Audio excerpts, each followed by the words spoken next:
Hi, this is Aaron Burgoyne from Spotlight Accounting. Today I wanted to do a video on the differences between an expense in QuickBooks and a bill in QuickBooks. First of all, come up here to the plus icon, and under Vendors you'll select Expense. This is how you create an expense. An expense is when you've already made a purchase and you're now just creating a transaction in QuickBooks that reflects that purchase.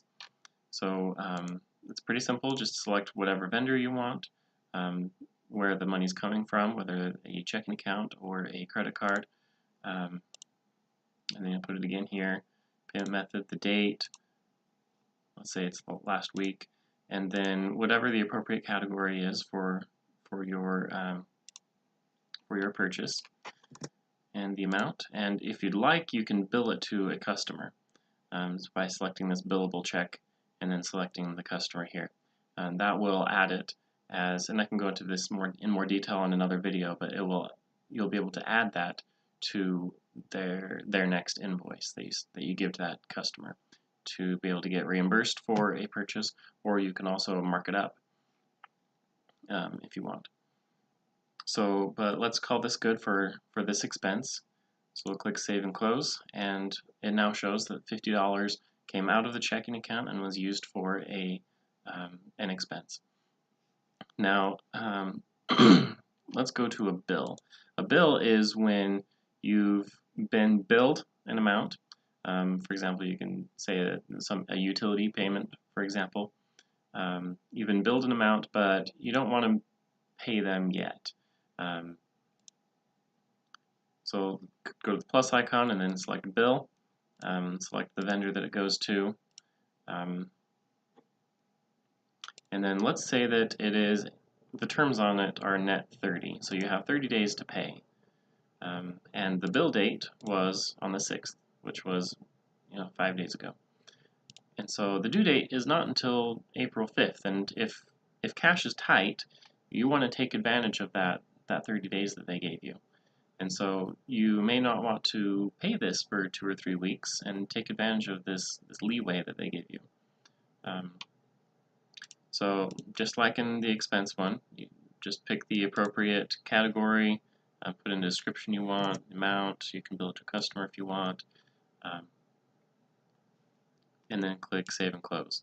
Now the difference here is that with an expense, we said that the money came out of the checking and then we booked an expense. This time with a bill, you're still booking an expense, which is a debit transaction, but instead of crediting the checking account, we are crediting accounts payable, saying that we now owe this money to this, Bob's Burger Joint or whatever it was. And so as you're going along throughout the weeks, you might put in these bills. But then, for example, a lot of people, once a week or twice a month, they will pay all of their bills all at once. And that just makes things go a little smoother. And or if you have one person that approves and pays bills and the other person is just the bookkeeper, then it's a nice way to separate those transactions as well. So to actually pay the bills, come up here to the plus icon, and then right under where we had entered the bill is Pay Bills. And this shows all of the bills that we have entered that have not yet been paid. A lot of these are default ones, but here's Bob's Burger Joint, the one that we had just created, and it shows that the due date is on the 5th. And so right now we will select any of the ones that we want to pay at this moment. These ones that were pre-input are overdue, so we'll want to pay those. And then this one is due in 2 days, so we'll want to pay that one as well. We'll hold off on the Bob's Burger Joint because it's a few weeks out and we can take advantage of that. So this shows how much the total is that you'll be paying, and then you can click Save.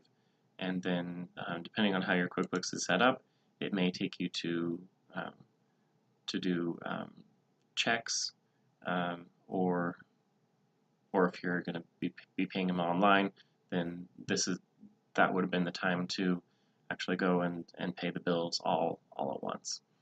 So Anyway, I hope this has been helpful for you so that you understand the difference between inputting an expense and inputting a bill in QuickBooks Online.